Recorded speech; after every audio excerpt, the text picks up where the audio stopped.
Hey there everyone, I hope you're doing fine today, and I'm Timmy, and this is going to be my first recorded Nuzlocke that I've ever done. Since Jaden Animations did her own two Nuzlocks, I just got inspired to start my own during lockdown. I have started with Pokemon Omega Ruby to start simple, and then I moved on to Pokemon Sun, which ended up being tougher.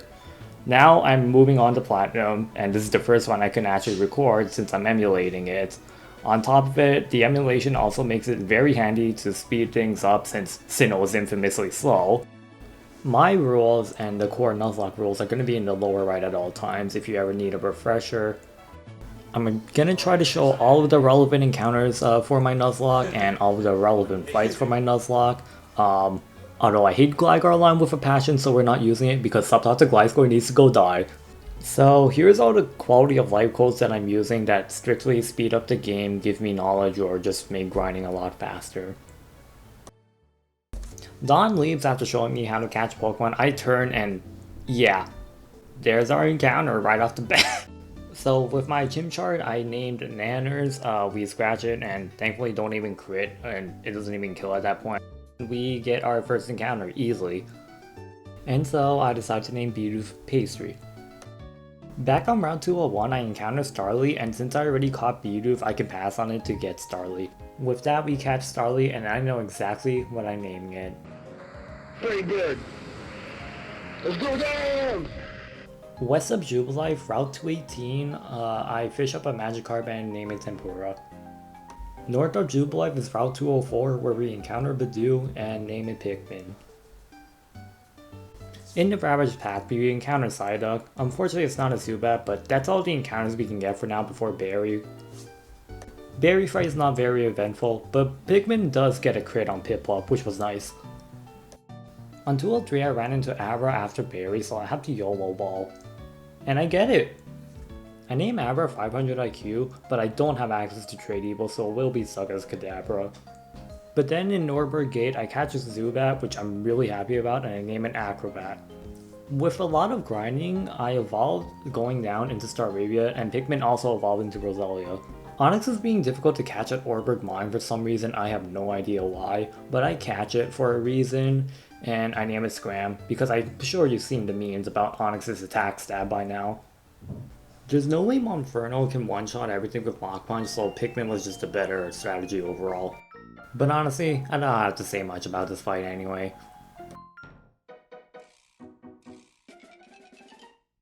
On the way, 500 IQ, Pastry, and Nanners all evolve into their next form. I then catch a Weasel just outside Valley Wingworks and I decide to name it Corkscrew. Mars can be a scary fight for Nuzlocke, especially itemless. Zubat knows Toxic, which can be dangerous, so I have 500 IQ instantly take it out. I then send in Scram and Screech per Ugly, and it's basically the only thing that can withstand per Ugly's attacks at this point. Onix is awful and can't do anything else, so I just leave it as death fodder, and we're gonna have our first death. Like, at -4, I can't even do half damage. Come on! Nanners cleans up and we move on from Mars. After Mars, we catch Shellos, which I call Slime Time, and then we make our way into Eterna Forest. It turns out to be a Badoo and a Baniri, and since I already have Badoo, I'm stuck with Baniri. Cheryl ends up critting the Baniri though, which puts it at a critical range. And luckily for me, this Baniri is not level 13 where it gets frustration because Baniri has 0 friendship and that frustration is gonna kill someone for sure. Unfortunately, Cheryl ends up killing the Baniri. We get to Gardenia's gym and have a clean win with wing attack spam and going down even dodges the incoming stun sport from Roserade, so yeah. To top it off, I wasn't even at the level cap for this. After this, I grinded and both Acrobat and Tempura evolved, and Acrobat evolved again into a Crobat. I go take on Jupiter at the Galactic Building, but this fight's actually scary since Skuntank has no real counters at this point, honestly, and even with Monferno has a Dark Resist. Stab Night Slashes are always scary, and especially with the higher crit chance. I do a Flame Wheel and it does basically nothing to it, so I realize I have to get a clean switch to someone, so I have to sack 500 IQ. I then get a Pikmin to Leech Seed and get the guaranteed chip damage over time, and then I try to shuffle my team to try and stall out a bit. Going to Pacer was actually a really bad idea because I realized afterward I had Unaware on it, so I decided to go to Acrobat and try to Confuse Ray and buy myself some time, and hopefully things work out in my favor. Which they do. Honestly, barring a few exceptions, I'm not too sad about losing Psychic type since it's not my preferred type or archetype, especially for a Nuzlocke anyway. And it would be go back to Old Chateau and try to catch the Rotom, but I have a Chingling in the back as death fodder that I named Wingding. Rotom is going to be one of my other electric resists, which I think is going to be key for this, and also having 3 immunities is always nice. But Rotom's being difficult to catch, so I realized that I'm at risk of a crit and just send in Wingding. And by the way, I do get critted, which I conveniently called, so yeah. I try to catch it and try to chip it with Astonish, but with Rotom's double teams I miss and Wingding goes down. So then I send in Acrobat and I finally catch it. I named Rotom Plasma Wisp and we move on to Route 206 and I'm hoping to god I don't get Gligar. And thankfully it's not. Thankfully this Geodude doesn't have self-destruct, so I'm pretty safe to catch it, although magnitude 10 could be scary, but I still get it anyway. I end up naming the Geodude Lego and we go to Wayward Cave where we run into Bronzor. Not Gibble, but you know what, I'll welcome the Steel type on the team, and also Bronzor removes everything I hate about the Psychic archetype. I named the Bronzor Deflection and we run into a Ralts just outside Hardhome City. I taunted it to stop it from teleporting, and unfortunately it's not a male, so Gallade is not an option. But I actually like Gardevoir as a Psychic and I thought Trace could be useful for some opportunities. This one doesn't have Trace, but I'll still make use of it. And I name it Chess Diva. This is a gym I'm actually a bit nervous about because Fantina has mismanages with Stab, Shadow Balls, and Confuse Ray. So if I get outsped, my turns can be a dice roll thanks to Confusion. And Miss Magus has very solid special and speed stats. Luckily for me, I have an ace up my sleeve. Weasel conveniently evolves into Floatzel at 26, so I raised up Corkscrew and gave it Crunch. The battle starts and I have Tempora bite down the Duskull, which tries to Future Slight, and she uses her first heal on Duskull, so I have no complaints about her using her heal right now. I get chipped a little bit by Shadow Sneak and Future Sight together. She then brings in Haunter and I get hit by Confuse Ray and Self Hit. Going down comes in for free on a Sucker Punch and I get a nice crit wing attack, but I fall asleep right after. I bring in Acrobat as she heals, so she has no more left for Miss Magus, and I get another bite and then we exchange Confuse Rays. I decide it's the perfect opportunity to bring in Corkscrew and kill the Haunter, and then Miss Magus comes in. I crunch it but it lives at 1 health somehow. I pivot to going down to take the Magical Leaf and then go back to Corkscrew to take a Psybeam and we finish off Miss Magus. This Staravia is actually a bit dangerous because of the Endeavor Quick Attack combination, but I have a Rotom who literally resists everything it can do, and also Shockwave for double teams, so we break apart Barry's team easily. Back in Nardome, I grabbed Eevee from Baby and make it a Jolteon and named it Learn Soul because god, someone decided Eevee should only learn a move every 7 levels. And then past Elysion Town, we grab Scyther and name it Hack Slash. We make it to Veilstone and on Route 214 I run into Houndour and I have to figure out how to not kill it by sneezing on it, but I get ward out. By the way, this trainer is a private investigator and I'm investigating why he has a Goldeen at level 30 that knows Horn Drill. I get to the Battle Lake Farm where I get another shot at a Houndour and I actually catch it this time and name it Hellhound. Chestiva and Slimetime both evolve and I use Chestiva for Melene's fight. I get hit by Fake Out and retaliate back with a Confusion, and then I set up a Lucky Chant anticipating her to heal, but she didn't, so I just take out with another Confusion. I send Plasma Wisp on her Machoke, confuse it, and then kill it off with a Shockwave. Lucario comes in, so I decide to do a similar thing where I Confuse Ray it and Shockwave, but then afterward I go to Tempura and spam Dragon Rage to kill off the Lucario. Easy win, she didn't heal for some reason. I find a Wingull on Route 213 and name it Flush, then we run into Barry and I kill the Staravia cheese again. We get to Crasher Wake and I take out the Gyarados as easily as Barry's team. Then Pikmin comes in to deal with the Quagsire and I heal back my health with Giga Drain easily. Floatzel comes in, so I get in Tempura to get the Intimidate off immediately and I dodge an Ice Fang. We exchange crunches and returns and I'm trying to keep in mind the possible crit damage, and looking at this one doing 30, I need to get out there or else I allow it to crit. So I go into Learn Slow, who takes even less than Gyarados, and we take it out. I head to Celestic Town and we run into this Ace Trainer. I had Pelipper as a Defog slave, and with this Apom I decide to go into Lego to try and roll this normal stab, right? So I take a Shockwave, okay. And then it has Water Pulse. So I go to Pikmin to take the Water Pulse and deal with the Apom. Alright, so now Draft Rig is in and I go into Learn Slow to try and deal with it, but it sets up a light screen and then its Psybeam confuses me. And so I have Pastry take the Psybeam, and since it's my only physical attacker that isn't weak to Psychic, I decide to go for Headbutt, and it died to crit. Acrobat deals with the rest of the team, but losing Pastry kind of sucked.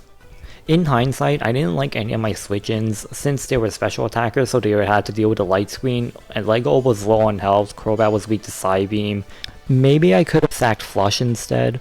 Since Lake Valor has dupes, I decided to go catch the Bidoof again and named it No Oops. You can get the specs in Celestic Town, so we spam specs T-Bone and win versus Cyrus. I go explore more after surfing, and I was actually playing really stupid against this trainer. I get confused by Water Pulse and I'm getting wrap chip damage, which is actually really bad, and my Corkscrew is at a very low amount of health. And then for some reason, I go for Aqua Jet. I'm very lucky the wrap ended and the fact the trainer decided to not attack, but that could have been really costly. We go to the Ironworks after surfing and I catch Magmar and call it Roaster. Barry has a fully evolved team, but I'm equipped to hard counter him. After we beat Barry, I end up going to Iron Island and I catch a Steelix and name it Slammer. At Byron's gym, I end up spamming Specs Flamethrower with Hellhound, and then afterward, for his Bastiodon, I end up going to Big Astrodon and set up a rain boosted Surf so that I don't die to Metal Burst. We go with Fight Saturn and I spam Specs Thunderbolt to win the fight, and then after, we go after Mars, and we spam Specs Thunderbolt until her Probably comes where I send him Lego. I have a Chestoberry for the Hypnosis and then go for Earthquake and finish it off. In the Acuity Lakefront, I find a Smite-Up and call it Big Piggy. Even with 3 fire types, I still need to plan for Candace's team accordingly, because Frostlass and Hail can actually be a bit dangerous if I'm unlucky. The best case is obviously no Hail, in which I get to spam Flamethrower. With Hail, I have to worry about the evasion, the chip damage, and the blizzards, and the freezes too. In case there would be Hail, I brought Bronzong with Sunny Day from the Movie Learner, and I also brought a sack with Wanda the Goldeen. I'm also hoping I can manipulate the AI to send in Frostlass before Abomasnow, so that I don't have to worry about the Hail. So I think going for kills with Infernape is better as opposed to going for kills with Houndoom, because Frostlass doesn't have a super effective coverage move for Houndoom and would be less likely to send that in. To reiterate, Scenario A, no Hail for Frostlass, which is the best one. Scenario B is that there's going to be Hail for Frostlass and I have to play around that more. The battle starts and Nanners cleanly takes out Sneasel and then Paddle's fine. Luckily for me, she's in Frostlass Light now, so we're in Scenario A. I send in Hellhound and it double teams, which I thought it was gonna Psychic, but it's still fine. I go for Flamethrower as it goes for another double team, and I actually end up hitting, so this fight is just over. After that, at Lake Acuity, I run into Sneasel and I call it Shredder. We get to Veilstone, return to Galactic HQ, and we take on Cyrus. Sneasel somehow lives Specs T-Bolt again, so I go to Bronzong after being Screeched at, and I didn't want to risk a quick attack crit, so I go to Bronzong, or Deflection to handle it. When his Crobat comes out, I pivot into No Rage my Lucario, and then I go into Learn Slow and finish off his team with Specs T-Bolt. We go fight Saturn and I take out his first 2 Pokemon with Specs T-Bolt, and then I send an Acrobat but it whips a Fly somehow, but no big deal. To reach the Spirit Pillar, you actually need 3 HMs, which are Surf, Rock Climb, and Strength. Flush also has Defog as a potential backup for one reason. I have Surf to actually try and kill off Barry's Munchlax since it does basically no damage. I got lucky with the confusion and surfed through the Bronzors, and I don't have to worry about light screen so I don't have to defog immediately. I switch in Deflection and take a Meanlick and Barry's Munchlax goes down, so I'm perfectly fine with that. Luckily for me, Barry shadows the screen, which is very convenient, and both Golbat and Perkly are left at very low health. Barry's Heracross dies and I take out the Golbat. I send him Flush to take the incoming Flamethrower from Skuntank, and Staraptor actually takes out the Perkly. Barry's actually pulling a lot of weight in this battle. Barry gets a takedown in, but unfortunately he gets double targeted and the Staraptor goes down. Only Skuntank remains and Barry actually hits a Will-O-Wisp, and I switch into a Poison Jab. I get poisoned, but it's not a big deal. I just try to Earthquake everything at this point. I'm presently surprised with that AI experience and time for Cyrus. Even if Cyrus has 3 flying types for Learn Slow, I can't just spam Specs T-Bolt, because if it didn't kill his Sneasel, I'm very sure it's not killing Houndoom or Weavile either. His lead Houndoom is no problem with a close combat. I go to Deflection, but it doesn't take Waterfall well, so I go to Flush like I should have in the first place to take the next Waterfall. I got hit by Ice Fang and Freeze, but Insta-Thaw and hit with an Ice Beam. I do have roots to keep myself healthy, however, so we just keep exchanging ice moves, and funnily I freeze him, but he full restores it, so it doesn't matter. I got a crit right here, which is also pretty funny. Cyrus gets desperate and tries to kick it Impact, and I think it was arranged to die to a crit. I go Lego to take the Night Slash, who takes 45, so it might be arranged to die to a crit here as well. Next Night Slash does 52, so it actually was arranged, but I get a crit Rock Bro. I switch in Deflection to take an Ice Punch, but he goes for Night Slash, and that was like a ranged crit, I'm pretty sure, so I send in Nanners to take the next Night Slash and I clean it up. Lastly, I use Slammer to wall Crobat and get a switch in to kill Crobat with Specs T-Bolt. We run into Giratina, but since I'm not using it, I just run with the Smoke Ball and save my Master Ball. After we go through the Distortion World, I get to Route 222 and I run into a Luxio, and I get roared again. In Valkyrie's gym, this last trainer wears down my Bastiodon, so I switch into Big Piggy to take a Tri-Attack, but I get burned. So I go into Lego expecting Magnet Bomb, but I get hit by Mirror Shot and die. I think I ran Calcs on my Pokemon, and I realized on Mamoswine I had a 4 speed IV, so I was afraid of not outspeeding and dying. And then I completely forgot Mirror Shot existed, so that's on me. I could have gone Plasma Wisp, but we both resist each other's dual stabs, and I was afraid of switching No Rage in on random AI that could have gone for the electric move. Lego resists all of Electivire's moves, so losing that right before the gym battle actually kind of sucks, but I'll live. Jolteon can't touch Gastrodon at all, so I used the opportunity to set up Rain Dance, and since I have the Shell Bell, the Rain Boosted Surf will heal me a bit more than usual. Rain also nerfs the fire coverage moves. Plasma Wisp walls all of Raichu's moves, and conveniently I get an Omni boost. I take it out on the next one, but I had to get out because of a crunch. I go into Roaster expecting Fire Fang, but he ends up doing Thunder Fang, and I get parried. Slime Time absorbs the Thunder Fang, and I hit it with a Surf, and thankfully this crunch doesn't defense drop or crit me. I'm afraid of Giga Impact, so I swap in Steelix. Valkyrie and I end up exchanging Fire Punches and Crunches. I've been really conservative with my TMs in this Nuzlocke. Our final encounter in Victory Road is the Bite, and I'm not using it. I just don't feel like using Garchomp to go through the Elite Four, honestly. I grinded a lot before even entering Victory Road, so Berry's gonna be easy. Plasma Wisp does its job of countering Staraptor again, so I set up a sub and I end up killing over half his team with Plasma Wisp alone. Snoras is actually a bit scary, but I end up going to Tempura to deal with it accordingly, and I give it to Cherry Berry so that the paralysis isn't an issue, and then Rapidash goes down easily. It was time to plan for the Elite Four, and I had to spend literally hours running calculations with the stats from my team members. I was pretty convinced of my first 5 members, but I really wasn't sure for my last slot. I'm not too concerned about the first 3 members, but Lucian's fast psychic types might actually be a problem. As for Spec Shadow Ball from Jolteon, it's not always a guaranteed kill on the Pokemon I needed to kill, so that could be risky. I did consider setting up hazards, but Mr. Mime has dual screen, so I'd rather not. So I realized my goal is to kill Mr. Mime immediately. After a lot of thought, I give the final slot to Acrobat. Acrobat's typing is actually perfect to bait Lucian into using psychic moves, and I can U-turn to my dark types. Even better, he resists both Gallade and Alakazam's coverage moves. Also, I know I said I'm not worried about Bertha, but come on, I hate this Pokemon with a passion. So before I head into the Elite Four, here's a final look at our team. I'm gonna be silent for the first 3 members, and I'll talk again once I get to Lucian, so enjoy the banger music.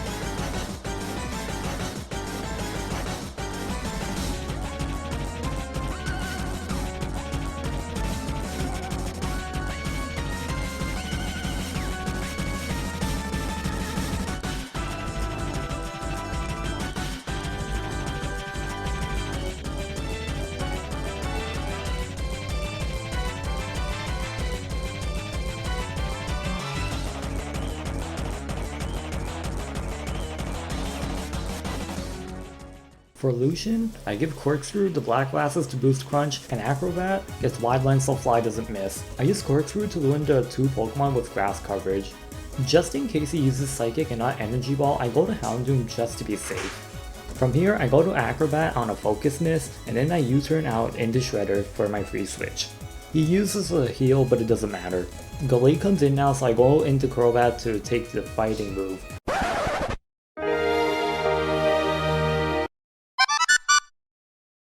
I have no idea what that was about, but Stone Missile lives up to its name and would have had to crit anyway. I take out Gallade, Espeon comes in, and I U-turn out into Shredder to absorb the Psychic. Night Slash cleanly takes out the Espeon, and then Bronzong comes in, so I send in Learn Slow to take the Gyro Ball. I expect either Earthquake or Calm Mind, so I send in Togeskill. Any Calm Minds. It's time for... Oh, my!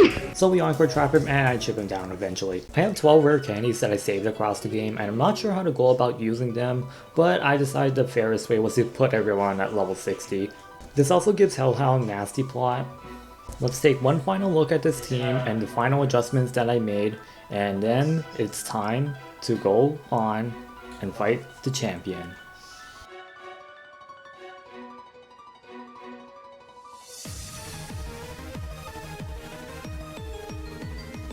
With Acrobat, I U-turn into Hellhound to absorb the Psychic. Afterward, I go to Toga skill to take the Silver Win. In hindsight, the Encore wasn't necessary, cause she probably would have spammed Silver Win against my Hellhound anyway.